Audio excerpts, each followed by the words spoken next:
Hey, I'm Trey, and I have a sad story for you today. And it's all about life choices. Every day we make choices that can get us killed. If you enjoy stories that can help remind you to be more cautious about you and your loved ones' lives, then hit the subscribe button. Also notification button so you can be reminded of new content that I upload every Tuesday, Thursday, and Saturday. Also, please leave your comments in the comment section because I'd really like to get some feedback on what you think about the video. Well, if you're ready, let's get started.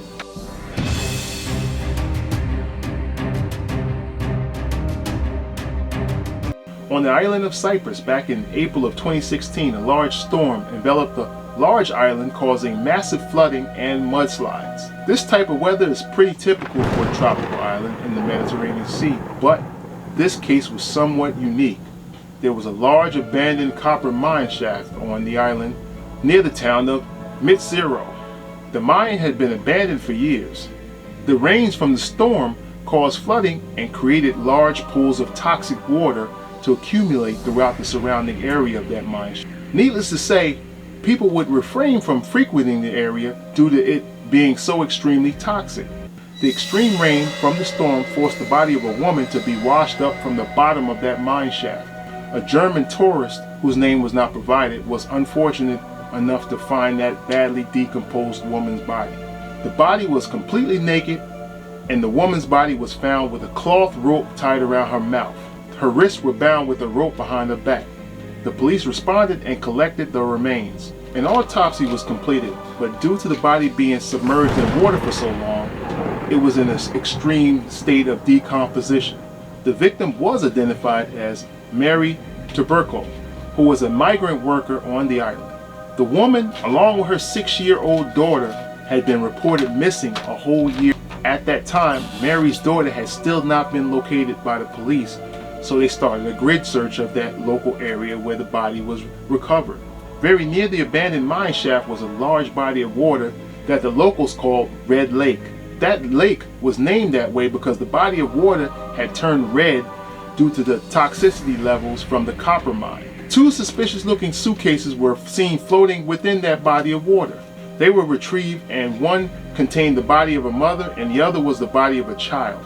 One was a Romanian woman by the name of Liva Bruna and her 8-year-old daughter by the name of Elena Bruna. Both the woman and child had a cloth rope tied around their mouths. An autopsy was unable to determine how each was murdered.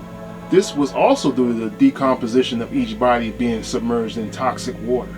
A short distance away from that location, and again due to the flooding from the tropical storm, another body of a woman was found in an old army shooting range near the town of Orantuna. That's crazy. The rain did a better job with finding these missing people than the police did. The body was dumped inside the military's water well and wrapped in a sheet. The heavy rainwater caused the body to float to the top. Police responded, and after a closer look, the victim was found to be completely naked and her mouth was gagged and arms tied behind her back as well. A specialist diver was sent in to check the bottom of the well, and 2 additional bodies were found in the same condition. Both were naked, both were gagged and bound. The police believed that all 3 women were believed to be migrant workers whose identities were not confirmed. They were only identified as the bodies of 2 Filipino women and 1 Nepalese woman. At the time, the police had no leads or witnesses for any of these bodies. The migrant community was in an uproar due to the lack of police attention placed on migrants. Mary Tubercos was the first found victim. Her missing daughter, named Sierra, was found 2 months later in June, murdered just like her mother. Sierra's body was located floating near the lake of Memi.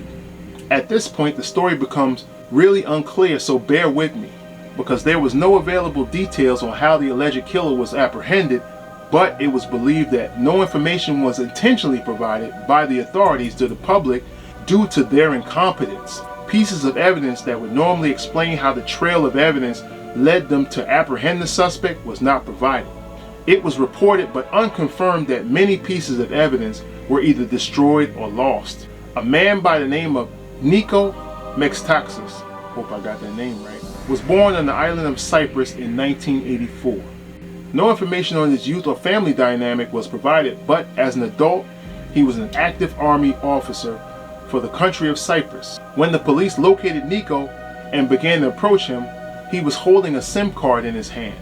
As they got closer, he attempted to swallow it. The police were able to stop him, but the information found on the card was not divulged to the public for whatever reason. Sometime during the interrogation, Nico confessed to all the murders. As I said, no information was provided on what took place during the interrogation, but Nico did confess to all the murders, plus an additional murder victim whose body was yet to have been located. A woman by the name of Makar Ariola, who was 31 years old, was met by Nico on a dating website in December of 2017. On the very first date, she was murdered by Nico. He confessed that he had sex first, then he beat her to the point of unconsciousness. Afterwards, he then strangled her to death and stuffed her body in a suitcase. Nico then dumped the suitcase containing the body in the local lake. Police confirmed Makar's disappearance through the missing persons report stemming back from December of 2017. During his confession, he stated that he murdered all the women in the same fashion. He would meet them all on dating sites, then go out on a date.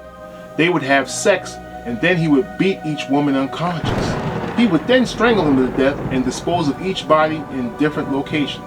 Nico confessed to the murders of 5 women and 2 children in total. When Nico was asked why he killed these women and children, he would only respond in regards to the 2 mothers.